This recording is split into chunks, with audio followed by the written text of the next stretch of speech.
کل زمانے پر مسلم بادشاہت آپ کی۔ الحمدللہ رب العالمین والصلاة والسلام علی سید الانبیاء والمرسلین محمد وآلہ واصحابہ اجمعین، اما بعد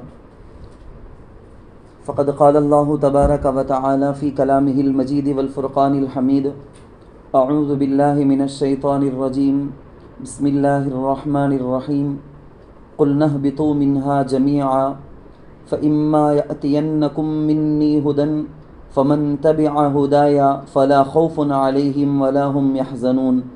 صدق اللہ العلی العظیم۔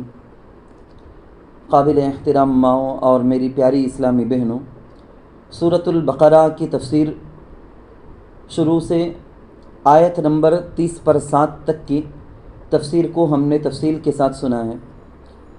آج آیت نمبر 30 پر 8 سے اس کی تفسیر ہونے والی ہے۔ چنانچہ سب سے پہلی جو آیت ہے اس کا ترجمہ یہ ہے: قُلْنَا اهْبِطُوا مِنْهَا جَمِيعًا، ہم نے کہا کہ تم سب یہاں سے نیچے اتر جاؤ۔ فَإِمَّا يَأْتِيَنَّكُم مِّنِّي هُدًى، پھر اگر تمہارے پاس میری طرف سے ہدایت آئے، فَمَن تَبِعَ هُدَايَ، تو جو میری ہدایت کے پیچھے چلے گا، فَلَا خَوْفٌ عَلَيْهِمْ وَلَا هُمْ يَحْزَنُونَ، تو ان پر نہ خوف ہوگا نہ وہ غمگین ہوں گے۔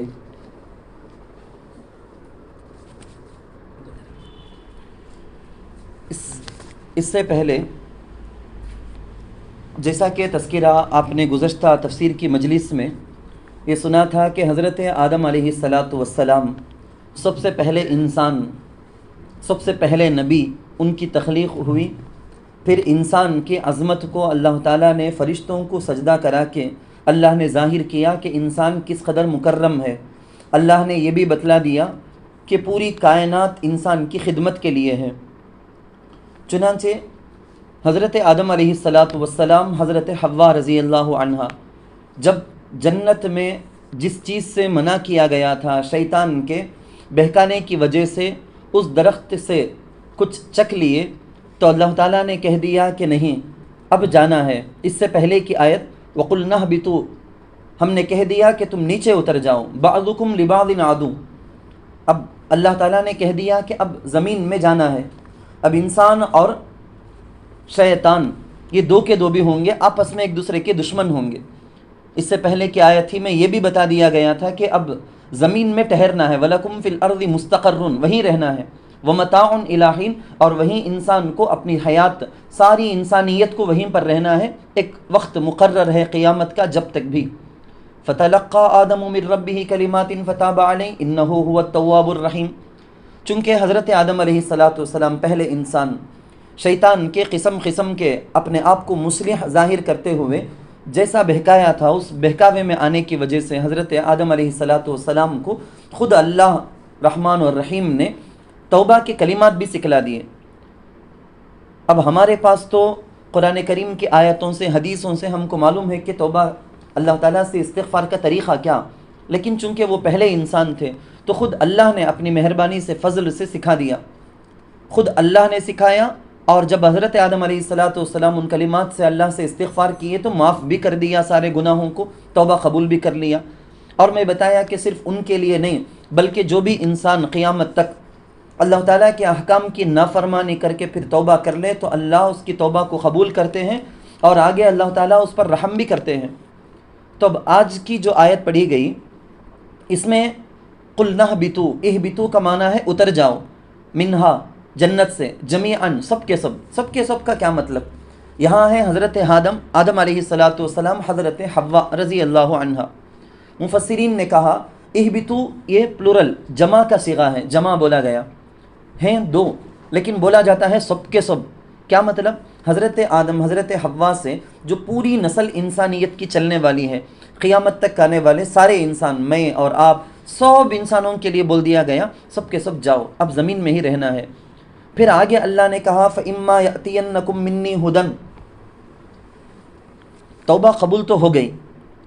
توبہ قبول ہو جانے کے بعد پھر تو اللہ غلطی کرنے کی وجہ سے جنت سے زمین میں اتارے تو توبہ قبول ہوتے ہی واپس جنت میں بلا لینا تھا نا حضرت، کئی کو نہیں بلائے واپس. تو اس سے پہلے ہی اللہ تعالیٰ نے کہہ دیا انی جاعل فی الارض خلیفہ، میں زمین میں انسان کو خلیفہ بنانے والا ہوں. تو آلریڈی ڈیسائیڈ تھا انسان کو زمین میں رکھنا ہے بول کے. تو اس لیے انسان کی وہ اللہ تعالیٰ کی خلافت کے اس منصب کو پورا کرنے کے لیے انسان کو زمین میں ہی آنا طے تھا وہ. چنانچہ اسی کی وجہ سے توبہ قبول ہو جانے کے بعد بھی اللہ تعالیٰ زمین ہی میں رکھے، واپس ان کو آسمان میں جنت میں نہیں بلا لیے. اور اس میں جو حکم ہے سارے انسانوں کو حکم دے دیا گیا کہ تم جاؤ زمین میں، تو ہم سب زمین میں ہیں. لیکن ساتھ میں اللہ نے یہ بھی کہہ دیا کہ تمہارے اپنی زندگی کے اندر اگر کوئی میرے طرف سے پیغمبر آئے، اگر کوئی میری طرف سے کوئی کتاب آئے تو اس کو ماننا، فالو کرنا. اما یاتینکم یعنی اگر تمہارے پاس آئے میری جانب سے کوئی ہدایت، ہدن فمن تبع ہدایا، پھر جو کوئی اس کو فالو کر کے اس کے راستے پر چلتا ہے، اللہ کی بات کو مان کے چلتا ہے، تو اس کے لیے بشارت دی گئی کہ ان کے لیے کوئی ڈر نہیں، کوئی غم نہیں ہے. اگر آئے کا کیا مطلب؟ مفسرین نے لکھا ہے کہ اللہ تعالیٰ کو ضرورت نہیں ہے کہ انسانوں کو سدھارنے کے لیے رسولوں کو بھیجے، انسانوں کو سیدھا راستہ بتلانے کے لیے اللہ آسمان سے کوئی کتاب اتارے، ضرورت نہیں ہے. کیونکہ اللہ نے ایسی عقل دے دیا کہ اپنی عقل سے ہی انسان سمجھ سکتا ہے کہ اللہ ایک ہے، اس کو مان کر اس کی فرما برداری میں آ جائیں، یہی عقل کافی تھی. پھر بھی اللہ کا یہ فضل ہے، یہ احسان ہے کہ اللہ تعالیٰ فرشتوں کے ذریعے سے وحی اپنے پیغمبر، اپنے رسولوں کی طرف بھیجتے ہیں. رسولوں کو اللہ تعالیٰ اپنا پیغام پہنچانے کے لیے ذریعہ بناتے ہیں. اللہ کتابوں کو، آسمانی کتابوں کو بھی اتارتے ہیں، یہ اللہ کا فضل ہے.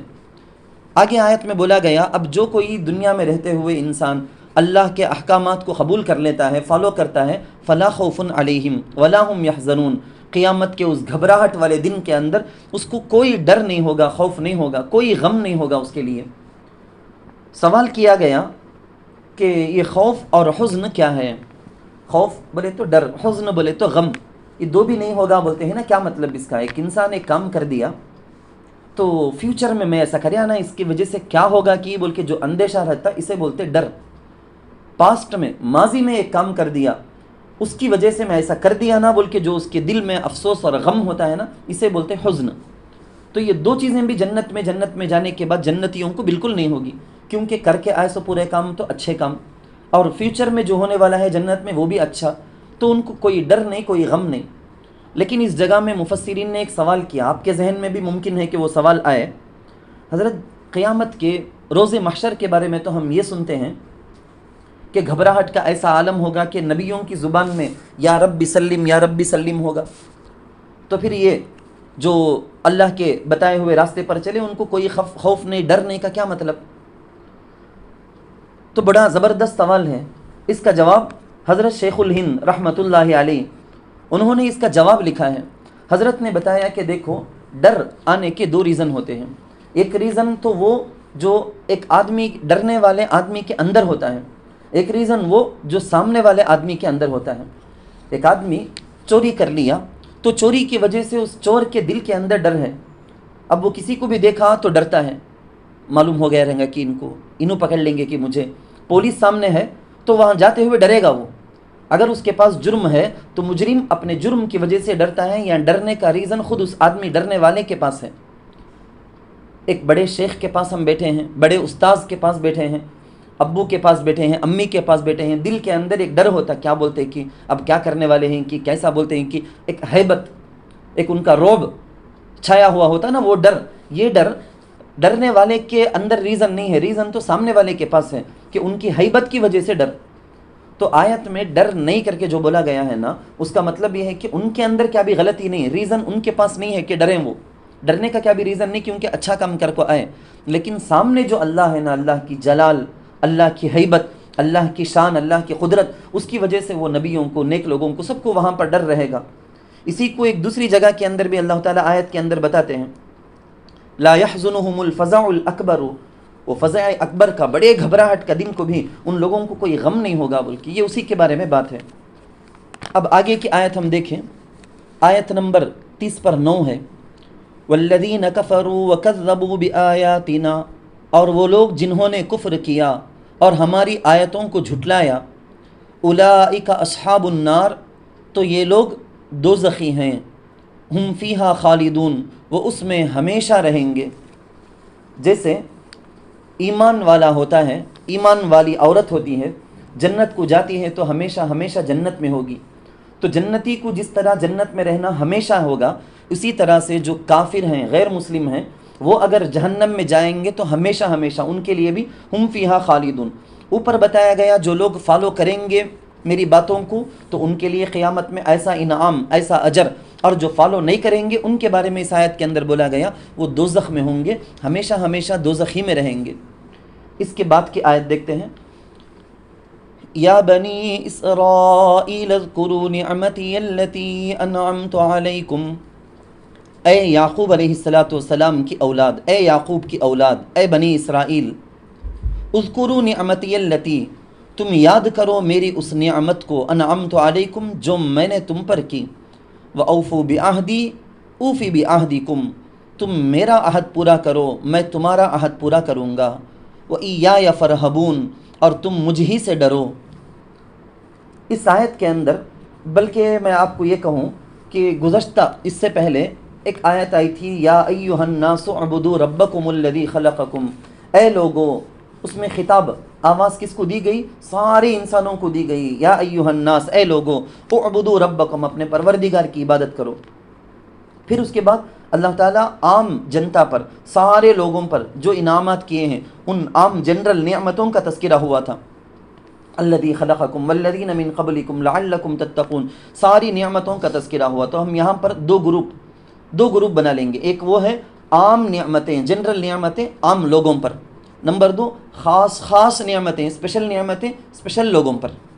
یہاں سے اس آیت سے بنی اسرائیل کے بارے میں، اس آیت سے نہیں بس بلکہ اس آیت سے شروع ہو کر کئی رکوعوں کے اندر بنی اسرائیل ہی کے بارے میں تذکرہ ہے۔ بنی اسرائیل کون؟ جیسا کہ ابھی میں ترجمہ میں بتا دیا، یعقوب علیہ السلام کی اولاد بول کے، اصل میں حضرت یعقوب وہ ہیں حضرت اسحاق علیہ السلام کے بیٹے، حضرت ابراہیم علیہ السلام کے پوتے۔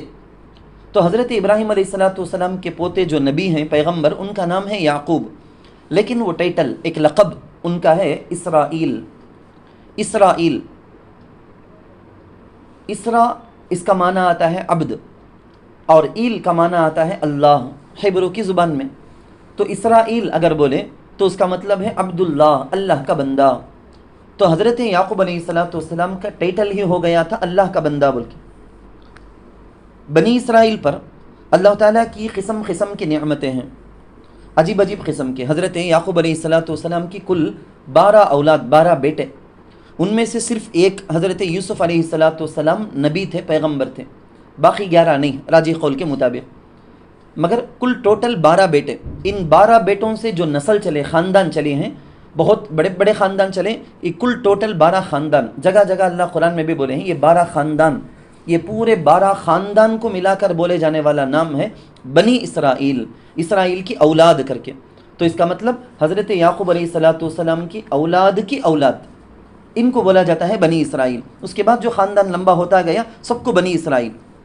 اب آپ کو اتنا تو سمجھ میں آ گیا، بنی اسرائیل حضرت ابراہیم علیہ السلام سے لے کر حضرت عیسیٰ علیہ السلام تک بھی جتنے بھی پیغمبر آئے، سارے کے سارے بنی اسرائیل ہی میں آئے۔ بنی اسرائیل کو ملنے والی بہت بڑی نعمت تھی، بہت بڑا احسان اللہ کا، کہ تقریباً 4000 کے قریب انبیاء ان کے بنی اسرائیل کے اندر آئے ہیں۔ بے شمار اللہ تعالیٰ کے صحیفے، آسمانی کتابیں ملی ہیں۔ مشہور 4 آسمانی کتابوں میں سے 3 کتابیں، تورات، زبور، انجیل، یہ 3 کے 3 بھی بنی اسرائیل کے پیغمبروں کو ملے ہیں۔ کئی پیغمبر ایسے رہے ہیں ان میں جو بادشاہ بھی تھے، نبی بھی تھے، نبی تو تھے ہی، دنیا کے اعتبار سے بادشاہ بھی بنائے گئے، جیسا کہ حضرت یوسف علیہ السلام، حضرت یعقوب علیہ السلام، حضرت داؤد علیہ السلام ہیں، حضرت سلیمان علیہ السلام ہیں۔ یہ سب نبی بھی تھے، بادشاہ بھی تھے۔ قرآن میں جگہ جگہ اللہ تعالیٰ ان کا تذکرہ کرتا ہے کہ بنی اسرائیل پر اللہ نے خاص نعمتیں، دنیا کی دوسری قوم کو نہیں ملی سو ویسی نعمتیں کیا، فرعون کے کیسے چنگل سے اللہ نے ان کو نجات دلایا، دریا کے اندر کیسا اللہ نے ان کو بچا کر نکالا، اور من و سلوہ کے ذریعے سے اللہ تعالیٰ نے کیسا ان پر احسان کیا۔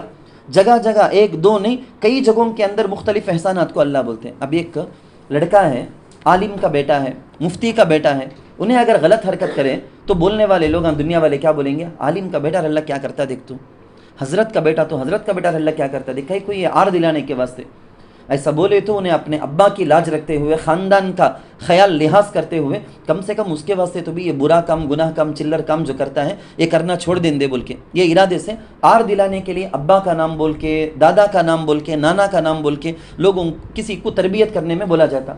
اسی طرح سے اس قوم کو اللہ قرآن میں، یہود کو بھی نصارہ کو بھی اللہ ہر جگہ یا بنی اسرائیل، اے اسرائیل، وہ عبداللہ کیسا ہادی اور مہدی تھا، اس بندے کی اولاد میں سے تم ہو کر تم ایسے کام کرتے ہیں کیا، ہدایت سے اتنی دور چلے جاتے ہیں کیا بول کے اللہ آر دلانے، ان کے اندر وہ احساس پیدا کرنے کے لیے اللہ ہمیشہ یہی خطاب استعمال کیا.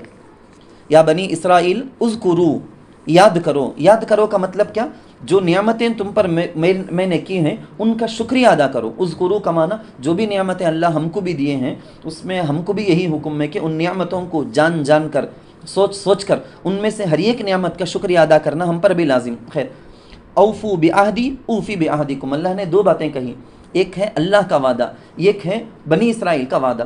بنی اسرائیل کو بولا گیا تم جو وعدہ کرے تھے نا وہ پورا کرو، میں جو وعدہ کیا ہوں وہ بھی پورا کروں گا. علماء نے لکھا ہے تورات کے اندر، تورات کے وہ باب، وہ کون سی جگہ میں کیا ہے، ان سب حوالوں کے ساتھ علماء نے لکھا ہے کہ ایک وعدہ ہے تورات میں، وہ اصل یہودی جانتے، جو راہب ان کے ہوتے نا ربی، وہ لوگ جانتے. البتہ لا یحب اللہ کے اندر پارہ نمبر 6 میں 7ویں رکوع کے اندر اس کا تذکرہ بھی کیا گیا ہمارے قرآن کے اندر. وَلَقَدْ أَخَذَ اللَّهُ مِيثَاقَ بَنِي إِسْرَائِيلَ وَبَعَثْنَا مِنْهُمُ 12 نَقِيبًا. بنی اسرائیل سے اللہ نے کیا وعدہ لیا، اس وعدہ کا تذکرہ اللہ نے کیا ہے کہ بنی اسرائیل سے ہم وعدہ لیے تھے کہ تم برابر رہنا. وقال اللہ انی معکم، کتنی بڑی بات، اللہ نے کہا کہ میں تمہارے ساتھ ہوں. اللہ نے یہ بھی کہا ہے اس آیت کے اندر لَأُكَفِّرَنَّ عَنْكُمْ سَيِّئَاتِكُمْ وَلَأُدْخِلَنَّكُمْ جَنَّاتٍ تَجْرِي من تحتها الانہار. بڑے بڑے وعدے اللہ، وہ لمبی بات ہو جائے گی، وہی اس آیت کی تفسیر ہو جائے گی بعد میں، تو اس لیے اسی میں مختصر آپ کو اشارہ کرتا ہوں. ان سب وعدوں کا اللہ نے تذکرہ قرآن میں بھی کیا ہے. تو یہود اپنا وعدہ نہیں نبھائے، اس لیے اللہ کہتے ہیں کہ تم کو جو پوری قوم کا سردار، بڑی فضیلت والی قوم میں بنا تم بول کے وعدہ کیا تھا نا، تمہارا وعدہ نہیں پوری کرنے کی وجہ سے میں بھی تمہارے لیے وہ سب کچھ نہیں کروں گا. تو اللہ تعالیٰ نے ان نعمتوں کا تذکرہ کر کے آپ دیکھ سکتے ہیں، نعمتی، میری وہ نعمت، میرا وہ احسان، انعمت علیکم، سب پر نہیں، تم پر جو میں احسان کیا، اللہ وہ خاص نعمت کا احسان کا تذکرہ کرتے ہیں. وَإِيَّايَ فَارْهَبُونَ، تو اللہ یہ بول کر بولتے ہیں کہ دیکھو صرف مجھ ہی سے، میرے علاوہ کسی سے نہیں. اللہ کے رسول کو، نبی علیہ السلام کو جھٹلا رہے ہو اس بات میں، قرآن کا انکار کر رہے ہو اس بات میں، جو وعدہ کرے ہیں پورا کرنے سے مکر رہے ہو اس بات میں، ان سب باتوں میں صرف مجھ سے ڈرو. یہاں لفظ جو ورڈ یوز کیا گیا ہے نا، اس میں بھی ایک عجیب فلسفہ ہے. فرحبون بولا گیا. آپ لوگ کتابوں میں، واقعات کی کتابوں میں سنے ہوں گے، پڑھے ہوں گے، نبی علیہ السلام کو ایک راہب دیکھا، پہچانا. راہب کا لفظ یہودیوں میں سے جو بڑے علماء، مفتی کر کے جو ہوتے ہیں نا، ہمارے یہاں جو مفتی بولتے ہیں، متقی بولتے ہیں، تقوی والے، اللہ کے ولی کر کے بولتے ہیں، ایسا ان لوگوں میں سب سے بڑے درجے والے کے لیے راہب کا لفظ استعمال کیا جاتا تھا. تقوی کا عربی میں کیا میننگ ہے کہ رہب کا معنی بھی وہی، اللہ سے ڈرنا. اسی لیے اللہ ان کی اصطلاح کے، ان کے ٹیکنیکل ورڈ کو استعمال کر کے اللہ بولتے ہیں ڈرو اللہ سے، فرحبون. ورنہ آگے کی آیت میں فتقون کر کے چلا بولے ہیں، تو پہلے ان کے اعتبار سے بھی ان کو سمجھانے کے لیے بولا گیا. تو ہم کو یہ سبق ملا کہ جو کچھ نعمت ہم کو ملی ہے اس پر شکریہ ادا کرنا، اور وعدہ جو ہم کسی سے کرتے ہیں، چاہے انسانوں سے کریں، اللہ سے کریں، اس کو پورا کرنا، یہ ہمارے لیے بھی حکم ہے، صرف بنی اسرائیل کے لیے نہیں ہے. آگے کی آیت کے اندر ہے، آیت نمبر 40 پر 1 ہے، وَآمِنُوا بِمَا أَنزَلْتُ مُصَدِّقًا لِمَا مَعَكُمْ، اور ایمان لاؤ اس پر جس کو میں نے اتارا، مصدقا لما معکم، جو سچا بتلانے والا ہے اس کو جو تمہارے پاس ہے. ولا تکونوا اول کافر بہ، اور تم اس کے سب سے پہلے انکار کرنے والے مت بنو. ولا تشتروا بآیاتی ثمنا قلیلا، اور تم میری آیتوں کے بدلے میں تھوڑی سی قیمت مت لو. وإیایا فاتقون، اور تم مجھ ہی سے ڈرو. اس آیت میں صاف آپ کو سمجھ میں آ گیا ہوگا، وآمنوا، بنی اسرائیل کو اللہ کہتے ہیں کہ جو کتاب اب میں اتارا ہوں نا اس پر ایمان لاؤ، یعنی مراد ہے قرآن۔ ہمارے نبی صلی اللہ علیہ وسلم نے مجھے اور آپ کو یہ کہا کہ سارے نبیوں پر ایمان لانا، ایک نبی کا بھی اگر انکار کر دیے تو کافر ہم، سارے نبیوں پر ایمان لانا۔ قرآن ہم کو کہتا ہے کہ تورات، زبور، انجیل، آسمان کی جتنی بھی کتابیں اللہ کی طرف سے آئیں وہ سب کے سب صحیح ہیں۔ تو آمنت باللہ و ملائکتہ و کتبہ و رسلہ، تمام کتابوں کے، اللہ کی کتابوں کو ہم مانتے، اللہ کے تمام رسولوں کو ہم مانتے۔ تو اسی کو اللہ کہتے ہیں مصدقا لما معکم، یہ نبی تمہارے حضرت موسیٰ، حضرت عیسیٰ، جتنے انبیاء اس سے پہلے آئے تھے ان کی بھی تصدیق کرتے ہیں کہ وہ سب نبی تھے، اور یہ قرآن اس سے پہلے کی جتنی تورات، زبور، انجیل سب کی تصدیق، سب کے بارے میں کہتا ہے کہ وہ سچ تھا۔ تو ایسی کتاب کو ماننے سے تم کو کیا پریشانی؟ بلکہ آگے آپ کو یہ ایک فلسفہ بھی سمجھانا کہ دین کا کام کرنے والے ہیں نا ہمیشہ آپس میں ایک دوسرے کے لیے معاون سمجھیں گے۔ اگر میں کوئی اچھا کام کرتا ہوں، میرے جیسا وہی کام میرے محلے میں، میری بستی میں کوئی دوسرا بھی، میرے اس ڈسٹرکٹ میں کوئی دوسرا بھی کرنے لگے تو مجھے فوراً جا کے اس سے ملاقات کر کے شکریہ ادا کرنا۔ اکیلا میں سنبھالتا تھا، میرے سے نہیں ہو سکتا تھا یہ کام کرنا، اچھا ہوا آپ بھی شروع کیے ہیں۔ دین کے کام کرنے والے ہیں نا ہم، اگر اخلاص سے اللہ کا دین کا یہ کام کرتے ہیں تو اس کی ایک علامت، ایک سمبل یہ ہے کہ دوسرا بھی کوئی اسی طرح کا دین کا کام اخلاص سے اگر کرتا ہے تو ہم کو خوشی ہونا، جلن نہیں ہونا ہرگز۔ کیونکہ جو دنیا دار ہوتے ہیں نا ان لوگوں کے بارے میں قرآن میں جگہ جگہ بتایا گیا، وہ ایک دوسرا کو نیچا بتانے، ایک دوسرے کو جھٹلانے کی کوشش کریں گے۔ دنیا دار ایک آدمی کیا کرے گا، وہ سامنے والے کو نیچا بتائے گا، سامنے والے کا انسلٹ کرے گا، جتنا انسلٹ سامنے والے کا کرتا اتنا اس کا قد، اس کی ناک اونچی ہوتی، انہیں بڑا مرتبے والا ہو جاتا، لوگوں کے سامنے دوسروں کو بے عزتی سے بات کرے گا، اسے سب کیا بھی آتاش نہیں، میں اسے پڑھایا سو جنا، ایسا بولے تو اب کیا ہو جائے گا، اسے بات کرنے والے کی عزت دنیا والوں کے دل میں آ جائے گی، جس کے بارے میں تعریف کرتے تھے اس کی عزت خاک میں مل جائے گی۔ یہ دنیا داروں کی علامت ہے یہ۔ خیر، میں آپ کو یہ بتا رہا تھا کہ صرف حضور محمد صلی اللہ علیہ وسلم پر ہمارا ایمان نہیں، سارے نبیوں پر، لیکن عمل صرف نبی علیہ الصلوۃ والسلام کی شریعت پر۔ سارے اللہ کی کتابوں پر ہمارا ایمان ہے لیکن عمل قرآن کریم پر فقط۔ اللہ نے کہا وَلَا تَكُونُوا، اے بنی اسرائیل، فرسٹ کافر، بدترین کافر نہ ہو جاؤ تم۔ کیوں؟ کیونکہ ایک لاجک سمجھیں آپ، معاشرے میں کبھی بھی ہے نا ان پڑھ جاہلہ رہتے، وہ لوگ ایجوکیٹڈ، پڑھے لکھے، دین کے حساب سے ہو یا دنیا کے حساب سے ہو، ان کچھ فالو کرتے سو، ہم نہ کیا بھی آتا نہیں، تمہیں ذرا دیکھ کو بولو، تمہیں ذرا بولو، تمہیں ذرا پڑھاؤ، دین کے رہندے، دنیا کے رہندے، علم والوں کو ہی جاہل اور ان پڑھ لوگ فالو کرتے۔ اب اگر علم والے ایک چیز کو غلط بولے تو جاہل لوگاں بھی بولوں اتنا پڑھ لکھ کو ہی انہوں نکو کر کو بولتے ہیں تو کیا تو بھی رہیں گا نکو، وہ انہوں پڑھ لکھ کو ہی سو آدمی انہوں وہ چیزیں کھاتے گا تو کیا تو بھی اچھا فائدے کا چلیں گا، ہمیں بھی کھائیں گے۔ ہر چیز میں وہ جاہل لوگ ایجوکیٹڈ لوگوں کی فالو کرتے ہوئے ہم دیکھتے ہیں۔ یہی فلسفہ، یہی قاعدہ لاجک اللہ بنی اسرائیل کو کہتے ہیں کہ دیکھو مکہ المکرمہ کے کفار اپنے آپ کو مانتے ہیں کہ جاہل ہیں، امی ہیں، ہم نہ پڑھنے لکھنے آتا نہیں، لیکن یہود جو کہ اہل کتاب ہیں، علم والے بول کے ان کو مانتے تھے، تو انہوں جو کرتے اسے فالو کرتے تھے۔ اب اگر یہود حضور نبی علیہ الصلوۃ والسلام کا انکار کر دیے، جھٹلا دیے، قرآن کو نہیں مانے بولو، تو اس کا دو خرابی اس کے اندر آ جاتی۔ ایک تو انہوں خود نہیں مانے، گمراہ ہو گئے، دوسرا ان پڑھ لوگوں کو گمراہ بھی کرے۔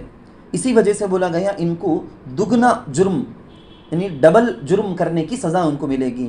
اسی کو بولا گیا تم بدترین کافر نہ ہو جاؤ، تمہارے پاس تورات ہے، تمہارے پاس زبور ہے، انجیل ہے، اس میں سب پڑھ کو رکھے ہیں، محمد آئیں گے، قرآن آئے گا، جان کر بھی تم انکار کرتے ہیں تو وہ جاہل لوگ جو انکار کافر بنے ہیں نا مکے میں پہلے سے، ان سے بھی بڑے کافر تم ہو جاؤ گے۔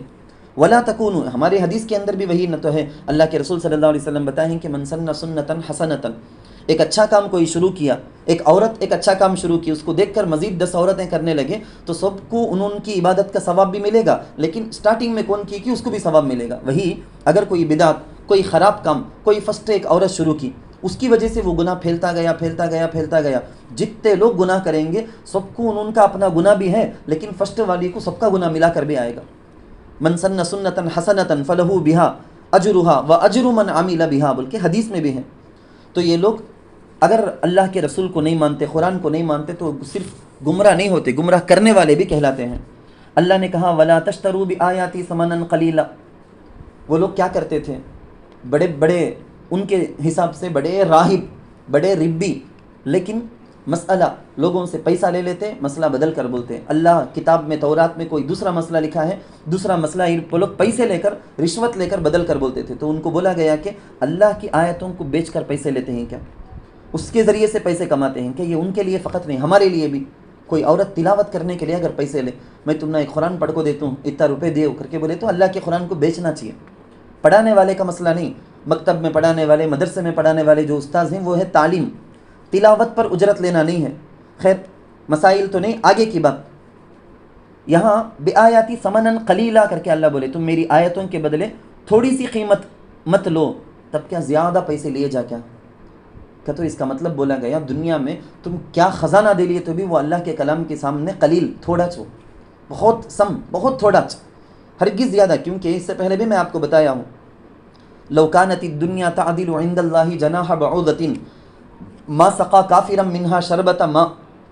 اللہ کے نزدیک پوری دنیا مچھر کے پر کے برابر بھی نہیں ہے اس کی حیثیت، تو اللہ کے کلام کے سامنے کچھ بھی نہیں.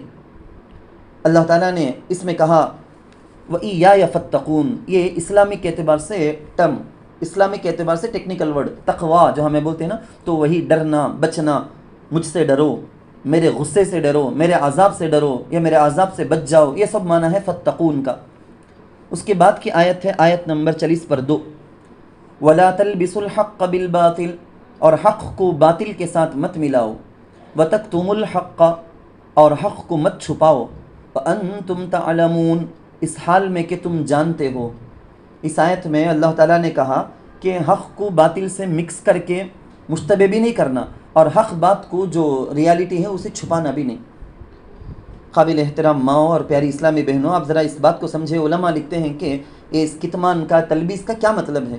ایک تو یہ ہے کہ میں اور آپ منہ بند کر کے خاموش بیٹھ جائیں، حق بات اللہ رسول کی جو باتیں ہیں کس کو بھی نہیں بتانا، خاموش بیٹھ جانا، دل میں رکھ لے کر. یہ آیت کے اندر ہم آ جائیں گے. ہم اگر منہ کھول کے بولیں گے نہیں، بتائیں گے نہیں، تو اگلے جنریشن کو، نئی نسل کو کیسے معلوم ہوگا کہ حق کیا ہے، اللہ رسول کی بات کیا ہے، قرآن کیا کہتا ہے، معلوم نہیں ہوگا. تو یہ ہمارا مجلس میں اس طرح سے تفسیر کی مجلس قائم کرنا، آپ کے مدرسے کے جو مجلسیں چلنا، یہ سارے کے سارے اسی کے لیے ہیں کہ نیکسٹ جنریشن کو معلوم ہو کہ حق کیا، باطل کیا کر کے. نمبر 2، حق کو چھپانے کی ایک صورت اور ایک بھی ہے، وہ یہ ہے کہ لوگ باطل چیزوں کو، اپنے خواہشات کو دین کی چیزوں کے ساتھ ایسا ملا دینا، ایسا مکس کر دینا کہ حق کیا باطل کیا کر کے جدا کرنا ممکن نہ ہو، چانس نہ ہو، ایزی نہ ہو. جیسے ہمارے زمانے میں بدعتیں ہیں، کتنی خراب بدعتیں ہیں. فاتحہ کے لائن سے لے لو یا اس کے علاوہ دوسری چیزوں کے لائن سے لے لو، ایسی بدعتیں کہ اللہ رسول کی باتیں نہیں، اپنی مرضی سے، خواہش سے بڑھا کے رکھے، اسے بھی دین سمجھ کے کر رہی ہے. اب جو عورت دین سمجھ کے کرے گی وہ زندگی میں کبھی بھی توبہ نہیں کرے گی. اب جب توبہ نہیں کرے گی تو اس پر خطرناک سزا اس کو ملنے والی. حضرت عبداللہ ابن مسعود رضی اللہ عنہ، یہ اس امت کے فقیہ، اللہ کے رسول نے کہا کہ عبداللہ ابن مسعود جس بات پر راضی اس سے میں بھی راضی. اتنی بڑی گواہی اللہ کے رسول دیے تھے.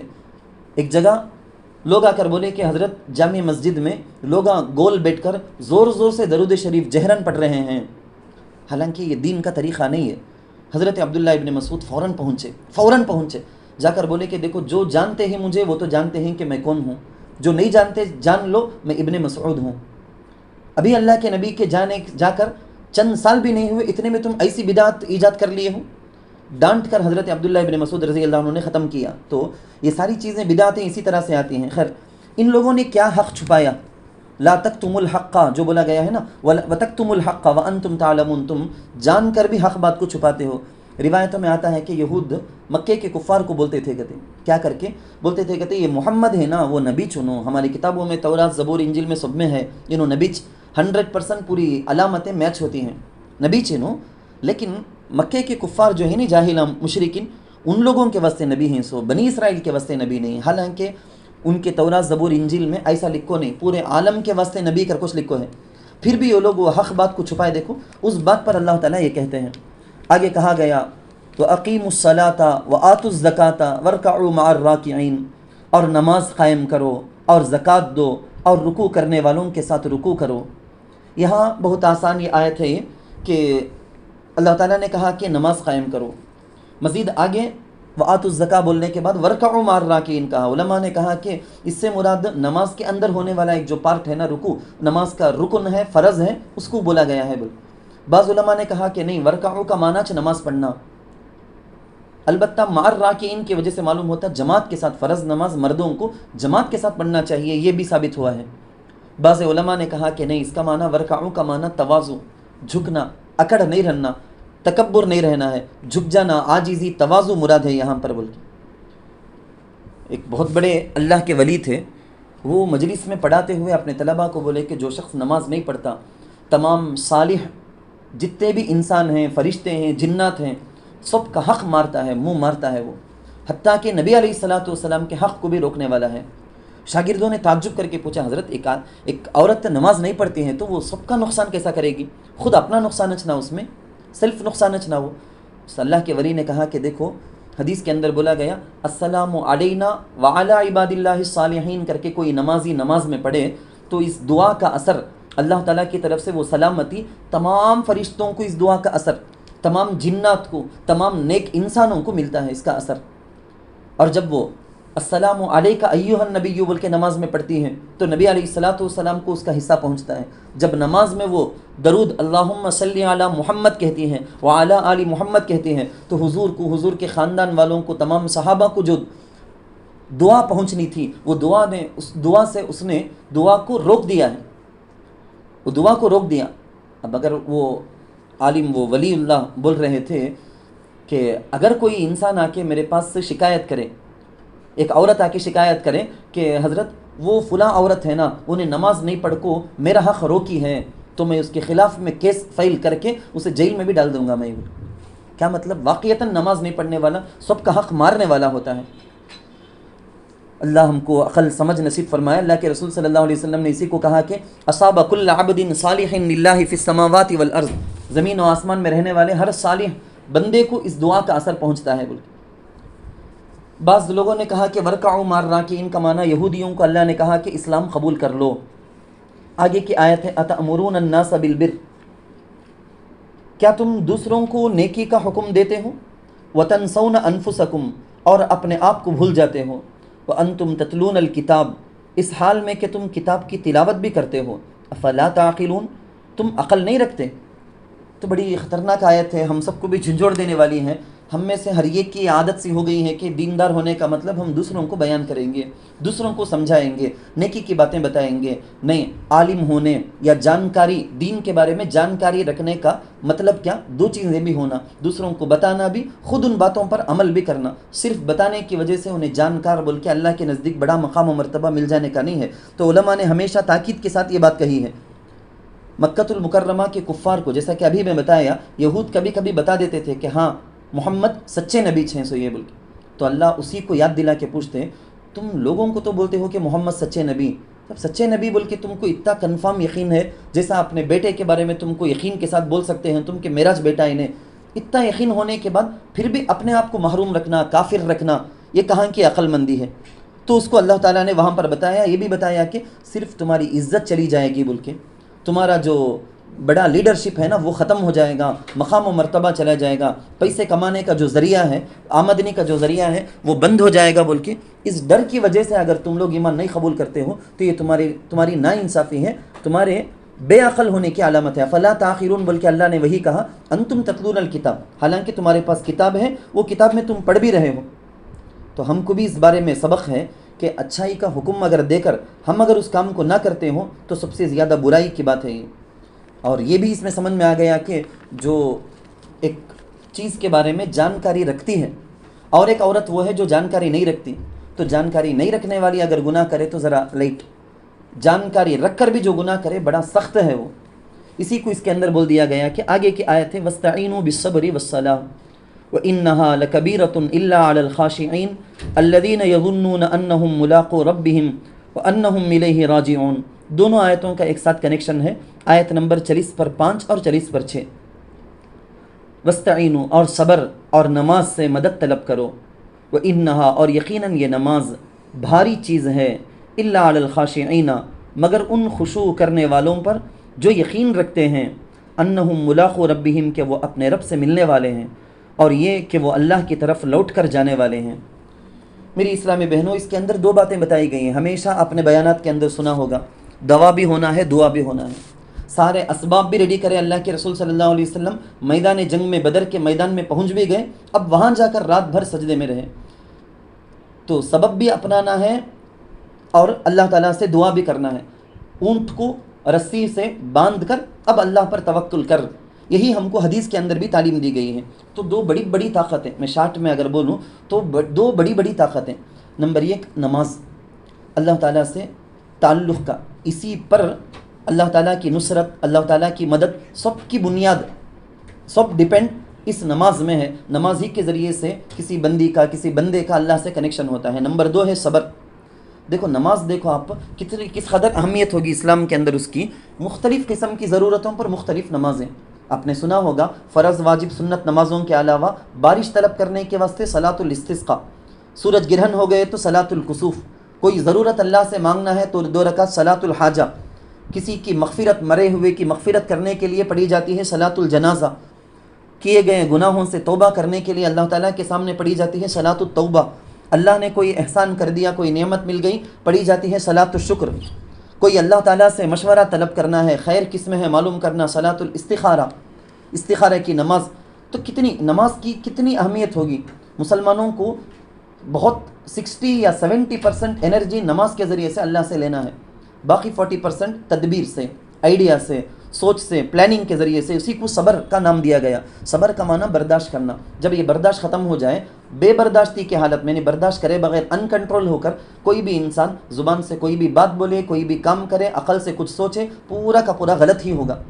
ان کنٹرول کے اندر پورا کا پورا غلط ہوگا. اسی کو یہاں پر بولا گیا. مزید یہ کہ واقعتاً ایک نبی کو، ایک کتاب کو مان چکے، اب اس کے ساتھ ساتھ حضور علیہ الصلاۃ والسلام کو بھی ماننا، توراۃ زبور انجیل کے ساتھ قرآن کو بھی ماننا. یہودیوں کو ہو سکتا مشکل ہو، لیکن حق اسی میں ہے. اسی لیے اللہ نے کہا لکبیرۃ، بھاری تو ہیں مگر جن کے دل میں خشوع ہے نا ان کے لیے بھاری نہیں. ہمارے لیے بھی اس میں نصیحت ہے، جن کے دل میں خشوع ہے، اللہ کا ڈر ہے، ان کو نماز پڑھنا بھاری محسوس نہیں ہوگا. نماز میں کبھی چوری نہیں کریں گے. جن کو یقین ہے، یقین میرا اور آپ کا یقین ہے، بالبعث بعد الموت، مرنا ہے، مرنے کے بعد زندہ ہونا ہے، انہی کو اللہ بولتے ہیں یظنون، جو یقین رکھتے ہیں کہ اللہ سے ملنا چاہے بول کے. دوسری ایک جگہ بھی اللہ تعالیٰ اس کو کہتے ہیں انی ظننت انی ملاق حسابیہ. تو یقین ہے جن کو اللہ سے ایک دن جا کر ملنا چاہے، اور حساب کتاب کے سلسلے میں وہیں پر ہم کو لوٹایا جائے گا. تو ایسے کے لیے نماز پڑھنا، اللہ کے احکام پر عمل کرنا ہرگز مشکل نہیں ہوگا.